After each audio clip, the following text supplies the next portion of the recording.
from me. So, appreciate that. So anyway, I've got 6 pages on you.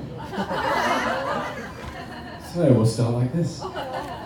Good evening, everyone. Firstly, I want to introduce myself. I'm Nick, and it's my honour to be Aaron's best man here today. I've never been best man for anyone before, so to be asked by Aaron 3 months ago was a real surprise. In my head, I'd always envisaged being taken out for a beer, being sat down and being given a small gift. I would open that gift, and it would be a personalised hip flask, and a handwritten note saying, "Nick, will you be my best man?"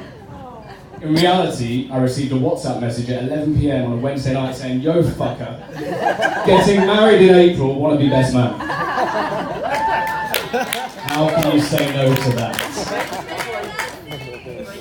Classic. I just want to firstly say on behalf of Aaron and Fiona, thank you so much for all making the effort to be here for their special day. Whether you have travelled from near or far, I know how much it means to both of them that their nearest and dearest could join them for this amazing celebration. Before I start talking about Aaron, I'm sure you will all agree with me that Fiona, you look absolutely gorgeous today. It's been an amazing day at a beautiful setting with a stunning bride. Aaron is an extremely lucky man, and we all know that he's massively punching above his weight. Now, where do we begin with Aaron Lee Mayer? Do we start with his nickname at school? For those of you that don't know, it was Golden Balls. And it doesn't take a rocket science to work that out. Anyways, ginger and balls. I don't even know that's the reason though, I just made that up. Or do we start with his embarrassing midlife crisis, where he started smoking aged 35 and decided to grow a top knot. He also covered his body with terrible tattoos, which included a pearl necklace, a bear scratch, and a revolver around his waist.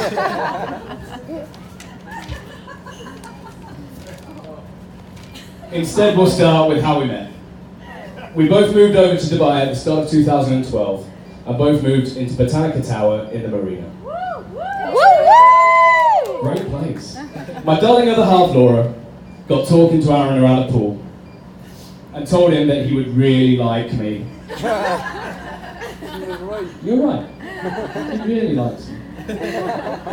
We got talking about football and ended up heading over to our local pub, The Underground, for a beer and a game of darts. At the time, Aaron was studying how to change a light bulb at university, and I was a trolley dolly for Emirates. So we had lots of spare time to drink more beer, play more darts, and watch lots more football. It's fair to say that we got on pretty well, right? Yeah. And we built up a good group of friends, including Johnny, Pete, Basti, Taz, Phil, and James. Awkwardly, only 2 of those were invited today. We made it! What happened to you before? Just forgot about him. For anyone that knows Aaron, his personality is pretty infectious. He's always smiling and telling ridiculously cheesy jokes. Just to let you know how bad his jokes are, if he does, on the extremely rare occasion, tell a joke that is actually funny, his entire group of mates congratulate him for it. And he's so stereotypically Irish. A little ginger, freckly pixie who likes potatoes, provided they're cut into chips and sprinkled with KFC's delicious spicy seasoning.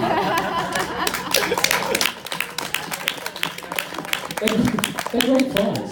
Soggy, but, you know. I have to be honest, the Irishness was a struggle at first. The only Irish people I had ever met before Aaron were the type of guys who would strictly car in the alloys and try to sell them back to you as scrap metal. There were words and phrases that had hidden meanings, and here's a few of my favourites. What's a star? Which means how are you, or what are you up to? Yeah man, i.e., you know last Thursday you were talking to your man. This literally means any male that you have ever known. You have to guess who he's talking about by the content of the story. Yolk. Yolk, which I thought meant egg, but yolk, i.e., how'd you get this fecking yolk to work? Yolk means anything, literally any object that isn't alive. And Aaron's favourite, go on. Which in his terms means I'm massively hungover and don't want to talk to anyone, so can you please put the phone down? The more severe the hangover, the more go-ons you get. Exactly. But after a while, I got used to the sayings, and the rest, as they say, is history.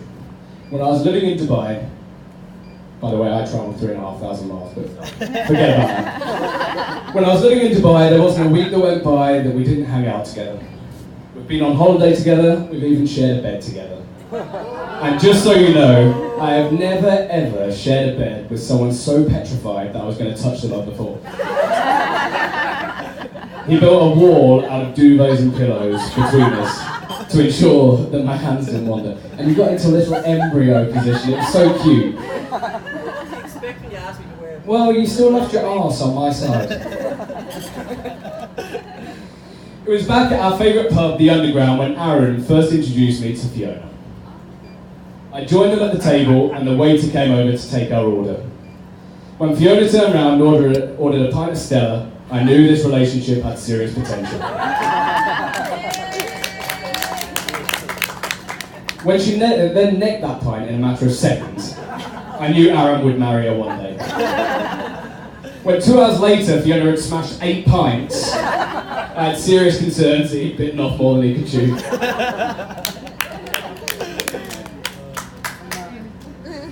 But as you both now move on with your lives together, Fiona, I feel it's my duty to share my top 3 tips of how to survive in the desert with Aaron. Tip number 1. Never give Aaron a Jaeger bomb. Oh, it's all about you.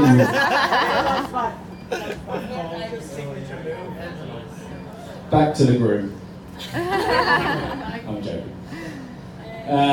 Tip number 1, never give Aaron a Jaeger bomb. I fed Aaron his first ever Jaeger bomb in McGettigan's a few years ago.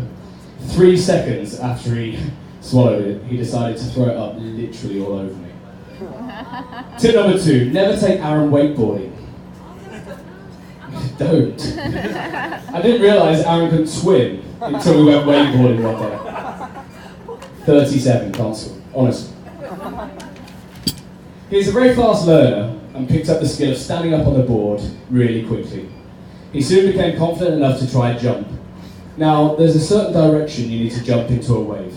Unfortunately, Aaron jumped into it the wrong way, and his tiny little tattooed body slammed violently against the water. We were all in absolute hysterics until we realised after about 20 seconds that Aaron was still face down, unable to turn over. So 3 of us had to jump in to help him. He sat in the boat for the next 2 hours, holding his ribs and coughing up seawater.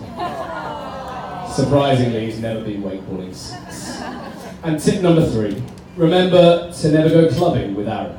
About 3 years ago, he went clubbing in Dubai, and at around midnight, he decided he needed the toilet.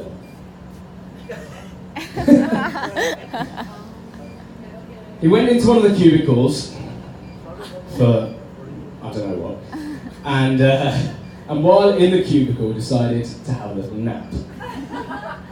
About 20 minutes later, the friends he was with presumed that he had probably come out of the bathroom and was so drunk he had gone home.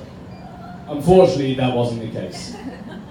Aaron eventually woke up and had no idea where he was. In darkness. What was more odd was that all the lights in the bathroom were switched off. He somehow found his way out of the toilet and walked back into the club. To his surprise, there was nobody there and there was no music. He'd been asleep for 6 hours and was locked in the club. Luckily, he managed to break through a fire exit to escape. Where was it? Marina? Blend. Shades. Blends. Blend. Blends. Great place.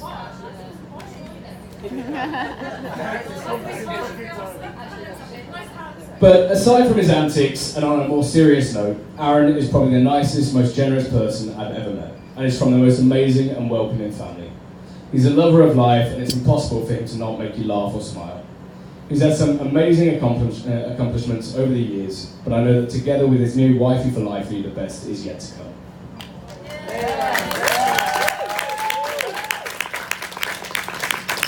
So that's pretty much it from me. Once again, on behalf of everyone here, we're so thrilled to be here to celebrate your marriage.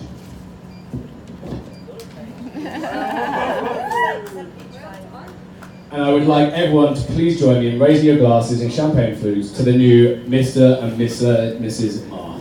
Mr. and Mrs. Marr.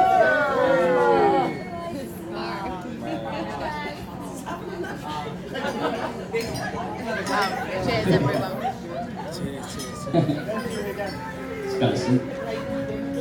And finally, while you're all standing up, to finish my speech off, I wanted a little bit of audience participation. While you're all standing up, I want you to all please put your glasses down and raise both hands above your head like this. Now bring both hands together and keep doing that over and over. Thank you very much. Standing ovation. Good night.